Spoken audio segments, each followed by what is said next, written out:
Hello students, welcome at Star Careers.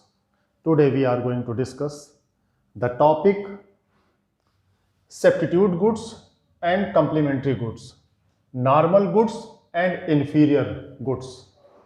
इन चीज़ों के बारे में, इन दो प्रकार के जो गुड्स जो बांटे गए हैं, कैटेगराइज किए गए हैं, इनके बारे में आज हम बात करने जा रहे हैं। तो हम पहले बात करेंगे substitute goods and normal complementary goods, इसके बारे में बात करेंगे।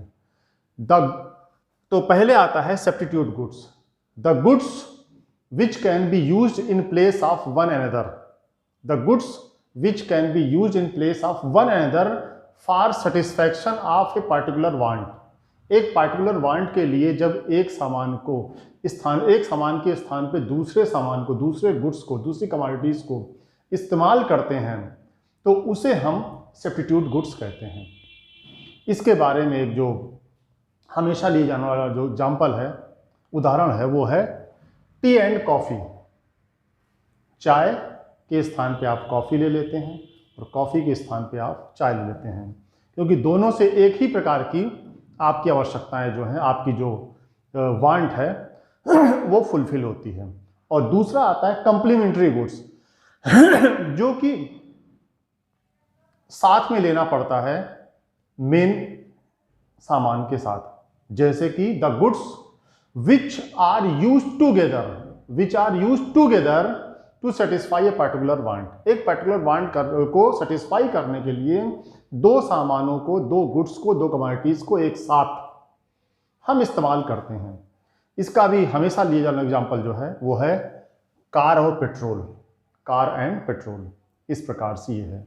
अब इसका जो है किस प्रकार से असर पड़ता है डिमांड पे, एक की डिमांड पर और दूसरे की प्राइस पर, या एक की प्राइस पर और दूसरे की डिमांड पर, हम ऐसा कहें तो पहले हम देखते हैं कि सब्स्टिट्यूट गुड्स जो है किस प्रकार से प्राइस ऑफ कॉफी और डिमांड ऑफ टी किस प्रकार से इन्फ्लुएंस होती है, कि प्राइस ऑफ कॉफी चेंज होने पर डिमांड ऑफ टी कैसे चेंज होती है और किस दिशा में, किस डायरेक्शन में चेंज होती है, इस बात को हम देखते हैं।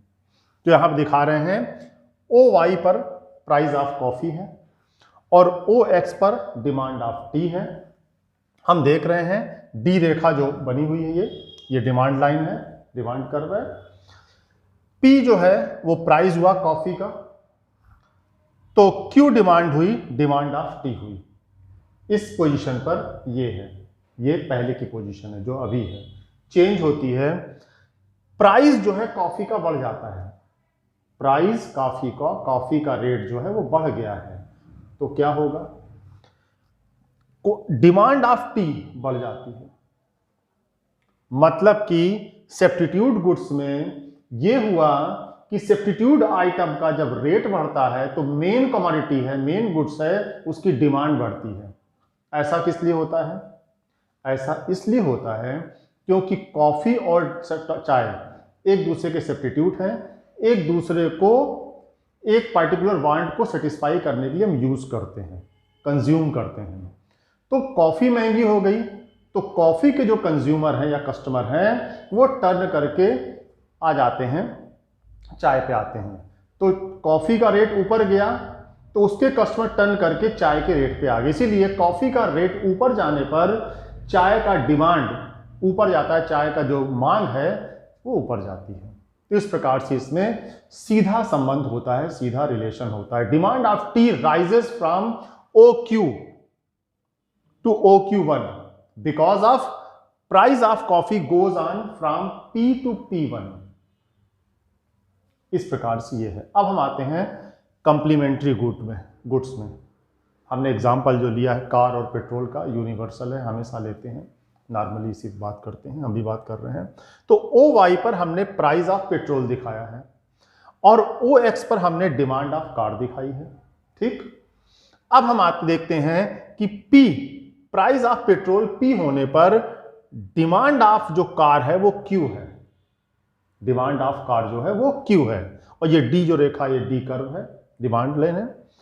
प्राइस ऑफ पेट्रोल बढ़ गया, P से P1 हो गया, ऊपर चला गया। डिमांड ऑफ जो पेट्रोल कार है वो OQ से घट के OQ1 हो गई, पीछे आ गई, कम हो गई। तो हम यहां पे देखते हैं कि यहां पर जो है वो इनवर्स रिलेशनशिप है, अपोजिट दिस डायरेक्शन में जा रहे हैं। पेट्रोल का रेट बढ़ने पर, पेट्रोल का रेट बढ़ने पर, इंक्रीज करने पर कार की डिमांड घट रही है, डिक्रीज हो रही है। रीजन हम पहले ही पढ़ चुके हैं, फिर से बोल दें कि क्योंकि पेट्रोल सस्ता होने पर लोग सोचते हैं चलो कार ले लो, ज़्यादा खर्चा नहीं गिरेगा, मेंटेनेंस कम रहेगा और वगैरह वगैरह। अब पेट्रोल महंगा हो गया तो क्या किया लोगों ने, भाई कार कम खरीदो, स्कूटी से चलो, स्कूटर से चलो, बाइक से चलो। तो वो कार की डिमांड को जो है, अपनी जो डिमांड को वो हटा देते हैं या उसको पोस्टपोन कर देते हैं, छोड़ देते हैं, गिव अप कर देते हैं। तो इस प्रकार से कार की डिमांड जो है मार्केट में, पेट्रोल का दाम बढ़ने से कार की डिमांड जो है वो घट जाती है। लोग सामान्य भाषा में जैसे कहते हैं, अगर पेट्रोल बहुत सस्ता हो जाए, पानी के भाव हो जाए, तो लगता है लोग लेटरिन बाथरूम भी जो है ना वो कार और स्कूटी से जाया करेंगे। वो इसलिए कहते हैं क्योंकि पेट्रोल अगर बहुत सस्ता हो गया, पानी के भाव से हो गया, क्योंकि मेंटेनेंस गिर रहा है पर डे का, पर मिनट का चलने का, तो वो क्या करेंगे, लोग जो है वो हर चीज़ के लिए तुरंत गाड़ी, जो होता है थोड़ी दूर जाना है गाड़ी ले लेते हैं फटाक से कुछ लोग। क्यों? क्योंकि उनको जो है, या उनकी जो परचेजिंग पावर है या उनकी इनकम के हिसाब से पेट्रोल, उन लोगों के हिसाब से पेट्रोल सस्ता है या कम खर्च वाला है, ठीक है, कोई बात नहीं। तो ये बात है। तो इस प्रकार से कंप्लीमेंट्री गुड्स में जो है प्राइस ऑफ पेट्रोल और डिमांड ऑफ कार में अपोजिट रिलेशन है। मतलब कंप्लीमेंट्री गुड जो है, पेट्रोल का दाम बढ़ेगा तो कार का डिमांड, कार जो मेन डिमांड है, कार मेन कमोडिटी है, उसका जो है डिमांड घट जाएगा। इस प्रकार से ये आता है। एक चीज, दो तीन चीजें इसमें हैं, पहले एक चीज बोलें फिर उसके बाद आते हैं। कहते हैं demand is not affected by change in price of unrelated goods या अनरिलेटेड कमोडिटीज। जिस चीज का एक दूसरे में संबंध ही नहीं है, तो कमीज का रेट घटने बढ़ने से किताब की मांग में गड़बड़ होने से कोई रिलेशन नहीं, जैसे कहते हैं अनरिलेटेड गुड्स। तो कमीज या जीन्स का रेट घटने बढ़ने से किताब की डिमांड घटे बढ़ेगी, तो ये अनरिलेटेड चीज़ है, इस पर कोई फर्क नहीं पड़ता है। कहते हैं, तो इसी बारे में कहते हैं कि जो अनरिलेटेड गुड्स होते हैं, those goods which are not linked with the demand for a given commodity. ठीक है।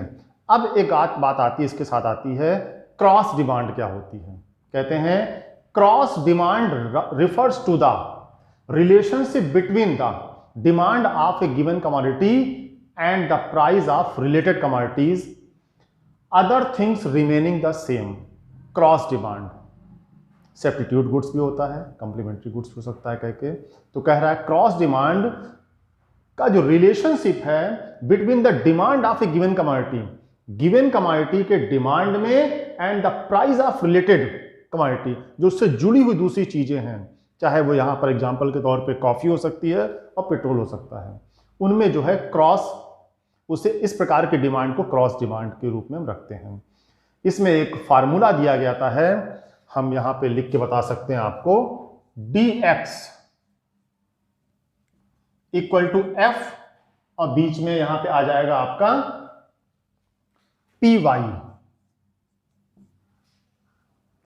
तो यहां पे जो dx है, demand for the given commodities, ये जो हमने फार्मूला लिखा छोटा सा, dx जो है डिमांड फॉर गिवन कमोडिटीज, और जो f जो है वो फैक्टर जो होता है, फैक्टर क्या है, price of the related goods. तो रिलेटेड गुड्स जो सब्स्टिट्यूट गुड्स होगा या कंप्लीमेंट्री गुड्स होगा, उससे जो असर पड़ता है उस बात को यहां पे व्यक्त करते हैं। अब इसके बाद बात आती करके कि हम चेंज जो देखते हैं, इसमें जो चेंज देखते हैं कि change in price of substitute goods, substitute goods के प्राइस में चेंज होने पर जो आपकी जो डिमांड ऑफ टी है वो क्या है, उसमें रिलेशनशिप क्या है, सेम है। और उसी प्रकार से अगर इंक्रीज होगा तो क्या कंडीशन होगी, इंक्रीज होगा तो चाय की, कॉफी की प्राइस इंक्रीज करेगी, तो चाय की डिमांड इंक्रीज करेगी, और अगर डिक्रीज होगा तो चाय की, कॉफी की प्राइस डिक्रीज करेगी और चाय की डिमांड डिक्रीज करेगी। ठीक, अब आता है जैसे इसमें आ गया आपका कंप्लीमेंट्री गुड्स में आ गया करके।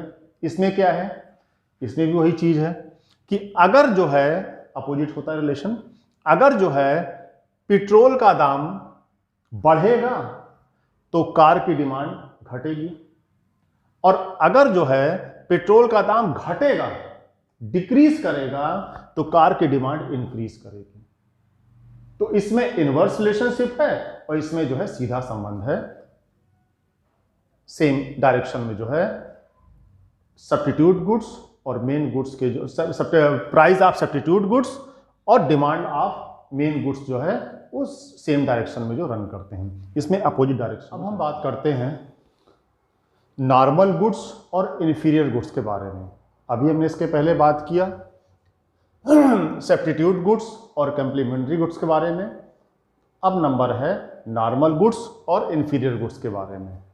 नॉर्मल गुड्स के बारे में क्या कहते हैं या क्या कहा जाता है, देखते हैं। Those goods whose demand increase with an increase in income of the consumer. Consumer की इनकम बढ़ने के साथ जब कंज्यूमर सामानों की डिमांड ज़्यादा करता है, तो वो सामान जिनकी डिमांड वो ज़्यादा करता है उसे हम नॉर्मल गुड्स कहते हैं। एग्जाम्पल के तौर पे हम ले सकते हैं कलर टीवी या फ्रिज, ETC, वॉशिंग मशीन वगैरह वगैरह ले सकते हैं। तो इस प्रकार से देखते हैं कि नॉर्मल गुड्स कंडीशन क्या है, फिर इन्फीरियर गुड्स समझ लें, फिर फिगर पे आते हैं। अब इन्फीरियर गुड्स किसे कहते हैं ये देख लेते हैं। कहता है those goods whose demand decrease with an increase in the income of the consumer. जिसकी डिमांड कंज्यूमर की इनकम बढ़ने के साथ घट जाती है। नॉर्मल गुड्स में कंज्यूमर की इनकम बढ़ने के साथ बढ़ जाती थी, और इंफीरियर गुड्स में कंज्यूमर की इनकम बढ़ने के साथ उनकी डिमांड घट जाती है सामानों की, जिन सामानों की, उन्हें हम इंफीरियर गुड्स कहते हैं। तो देखा हमने कि नॉर्मल गुड्स में इनकम बढ़ी, डिमांड बढ़ी, तो क्या हो गया आपका इनकम इफेक्ट जो पॉजिटिव है, ठीक है, in case of normal goods. और जो इंफीरियर गुड्स है उसमें क्या है, इनवर्स रिलेशनशिप है कि इनकम तो बढ़ी किंतु डिमांड घट गई। इस प्रकार से इसमें जो है निगेटिव या इनवर्स रिलेशनशिप है। एग्जाम्पल के तौर पे हम ले सकते हैं इंफीरियर गुड्स में, आज के समय के हिसाब से ब्लैक एंड वाइट टीवी या कोर्स ग्रेन्स, जिसे कहते हैं मोटा अनाज, जो उस वक्त लोग खरीदते हैं या खाते हैं जब उनकी आमदनी कम होती, क्योंकि उनकी आमदनी इतनी नहीं है कि वो अच्छा और बढ़िया अनाज खा सके, इसलिए वो मोटा अनाज खाना शुरू करते हैं, कम अच्छा अनाज खाना शुरू करते हैं। तो उसे हम इंफीरियर गुड्स की कैटेगरी में रखते हैं। अब हम फिगर से देखते हैं कि किस प्रकार से ये दोनों एक्ट करता है, इनकम में और डिमांड में। तो पहला जो है यहाँ बना हुआ है वो नॉर्मल गुड्स में कलर टीवी या फ्रिज ETC हमने लिया है। अब आता है OY रेखा पे हमने इनकम दिखाया कंज्यूमर की, और OX रेखा पे हमने डिमांड ऑफ कलर टीवी रखा है। ठीक, तो P जब इनकम है तो डिमांड जो कर रहा है वो OP इनकम होने पे डिमांड OQ है, OQ। अब इनकम बढ़ के P1 हो गई तो डिमांड भी बढ़ के जो है वो Q1 हो गई। इस कंडीशन देखा हमने कि जो डिमांड रेखा है, डिमांड लाइन जो है वो राइट टू लेफ्ट नीचे की ओर आती हुई है। ठीक, क्लियर है। तो इनकम OP थी तो डिमांड OQ थी, इनकम बढ़ के OP1 हो गई, डिमांड बढ़ के OQ1 हो गई। तो इसमें जो है पॉजिटिव रिलेशनशिप दिखाई पड़ता है।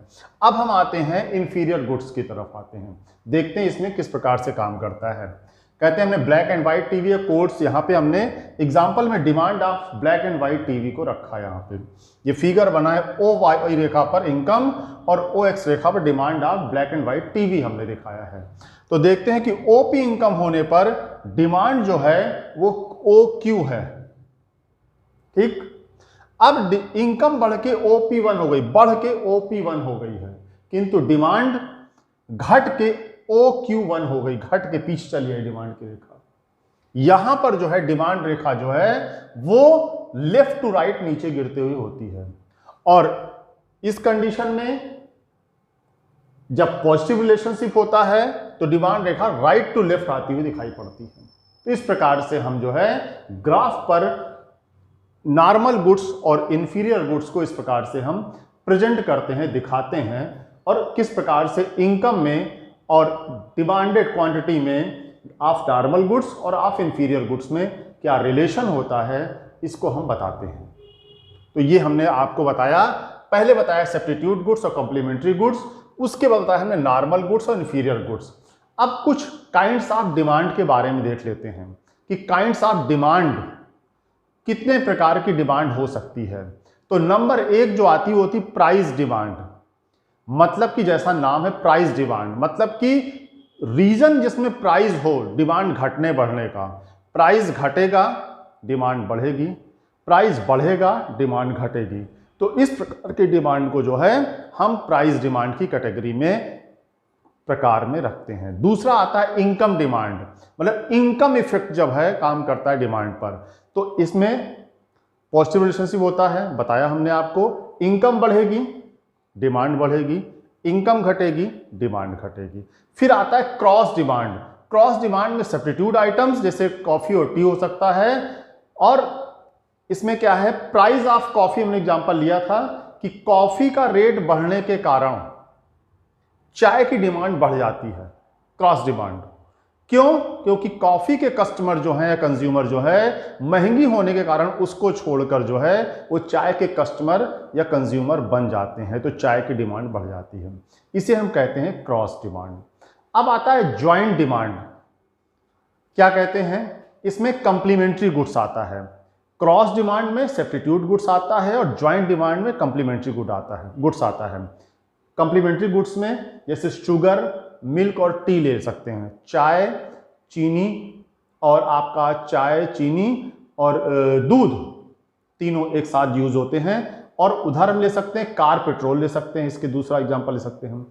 तो कंप्लीमेंट्री ज्वाइंट डिमांड है कि कार की डिमांड बढ़ेगी, पेट्रोल की डिमांड बढ़ेगी।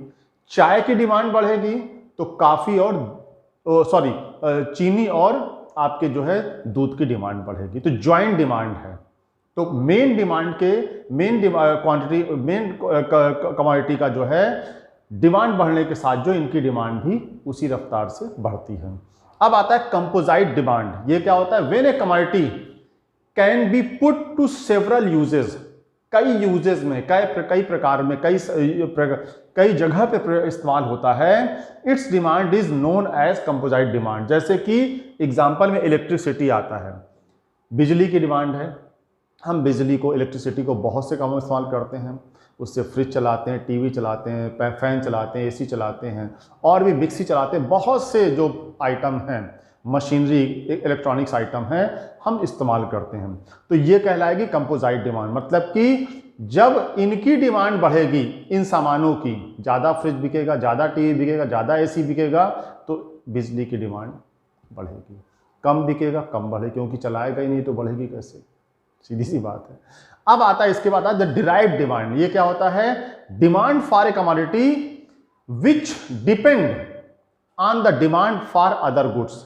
दूसरे गुड्स की डिमांड पर जिसकी डिमांड डिपेंड करे उसे कहते हैं डिराइव्ड डिमांड। इसका एग्जांपल जैसे है कि जो आइसक्रीम के ठेले हैं, आइसक्रीम के जो ठेले जो बेचने वाले लोग हैं, क्या होगा कि जब आइसक्रीम की डिमांड बढ़ेगी तो इन ठेलों पे काम करने वाले लोगों की डिमांड बढ़ेगी, तो लेबर जो है, जो घूम घूम बेचते हैं, उनकी डिमांड बढ़ेगी। जब आइसक्रीम की डिमांड घटेगी तो इन ठेलों पे लेके घूम घूम के बेचने वाले लोगों की डिमांड घट जाएगी, मतलब इनको कम लेबर मिलेगा, कम काम मिलेगा। तो इन लेबर्स की, जो ठेले पे घूमते हैं, उन लेबर्स की डिमांड आइसक्रीम की डिमांड घटने बढ़ने से जुड़ी हुई है। आइसक्रीम की डिमांड बढ़ेगी, उन ठेलों पे घूमने वाले लेबरर्स की डिमांड भी बढ़ेगी। और जब आइसक्रीम नहीं बिकेगी, डिमांड कम होएगी, तो उन लेबर्स की भी काम कम हो जाएंगे और उनकी डिमांड कंपनी कम करेगी। अब आता है डायरेक्ट डिमांड।